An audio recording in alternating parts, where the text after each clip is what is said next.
Gee, that's really a tough one. A lot of them. How many times if I had a first day, I got, who knows? But I don't know. A lot of them, a lot of first days. And yes, I still get nervous.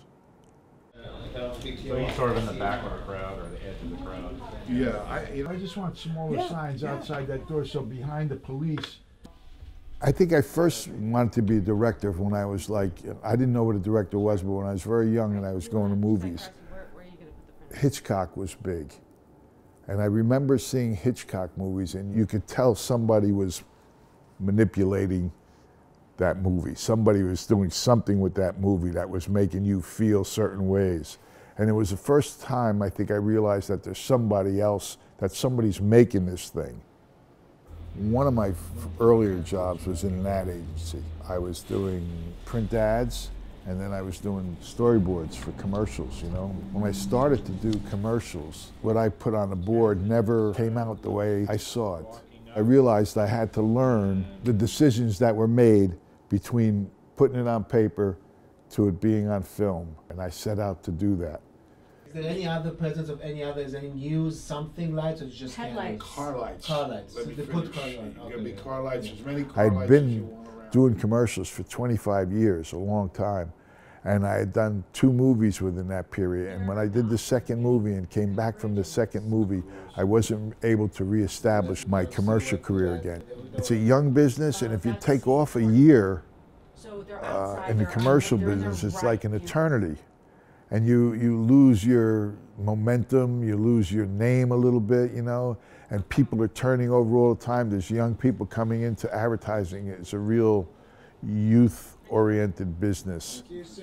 It was hard during that period of not working. That was a tough period because you lose your confidence also. And I was very successful at it. And then, you know, I'm not working hardly at all. I mean, like there were a couple of years I did 1 or 2 commercials.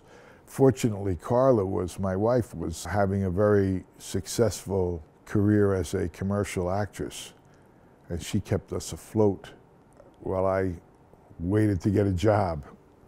But when I did get a job, I took advantage of it. I mean, it was strange because it was so successful, and then closed the company to do a movie, which is what he really wanted to do. And then you come back from this big journey of a year, and we also had a baby during that. I was pregnant during that and then had a child. And then coming down from that and not having work in that transition, that was kind of hard because it was like a big project and exciting and difficult. And then, you know, when that finished, it was kind of a letdown, I think. Yeah, that was a difficult time. Trying to keep your head straight so that when you were able to get back into it, that you were able to work. You say, well, who would hire me? I wouldn't hire me, you know. At the same time, you're saying, I'm good, you know, I know what I'm doing. And you know, the period when he wasn't working in commercials, he was just always looking forward, you know, and kind of always keeping creative, keeping in it somehow, and went after what he wanted. And that's hard, you know, it's kind of hard to go out and reach out to people, right? I mean, that's kind of a scary thing when you never really had to do that. Do you know, I mean, I don't know, did you? No. No, so yeah, to have to go and kind of sell yourself is hard, but you did a beautiful job. Thank you, Carl. You did a beautiful job. I went to see a friend of mine who was the executive producer on Homicide. Before he was an executive producer on that, he was a key grip, and I used to use him, and he's a very loyal man. And I went and I said, you know, I should be able to do television. So he gave me a chance on Homicide to do a Homicide. I was lucky somehow to get the job on The Wire at a very early point in my television career. Not easy to get a job on HBO or a hit show. That was a big turning point. Once I got that job and I delivered a good product, I was off and running in the television world, and more importantly, the cable television world, not the network.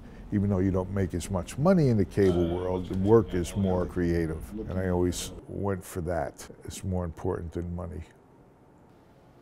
Deadwood was very cinematic. The Killing was extremely cinematic. This show is very cinematic that I'm working on now. And I think that's why I get work. I'm able to make it look cinematic. I'm able to make it look more like a film or a movie than a television show. Television is where you find character-driven material now. You don't find it in the movie so much. It's hard to get a character-driven movie done. And I think there's much better, more material that's good in television than there is in movies. And they don't quite know their lines? Okay, so they couldn't have really worked on the scene if they don't know the lines, right? I think that's how you work on the scene. You learn the lines, what they're saying, understand them. And the intentions. And My wife won't let me stop working, is the truth. I want to stop working, but she won't let me. No. No, I've been talking about lately retiring, but I keep getting these jobs and I keep, you know, I do them and I kind of say, what else would I do? It's kind of fun. It keeps me young. I mean, I worked on The Get Down and I was working with these teenagers. If you're just a guy at home, 70 years old, 75 years old, where do you get to meet 10 teenagers, you know, and become friends with them? Would I have done it there? If I had control of what was going on, probably I could have done differently. But you don't have control of that. You get an opportunity and you do a good job. That's the way you control it. That's the only way to control it, really. How do you stay in it? I think I've talked about it. Really, is doing a good job. No matter what you're doing, you have to leave a good impression behind you when you move forward in this industry. Because it's easy to pick up the phone and call somebody and say, what do you think about Eddie Bianchi?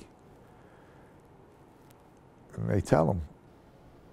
I've been directing a long time. I've been directing since 76 or 78. 86, 96. Whew. 40 years. And I still get nervous going to work tomorrow.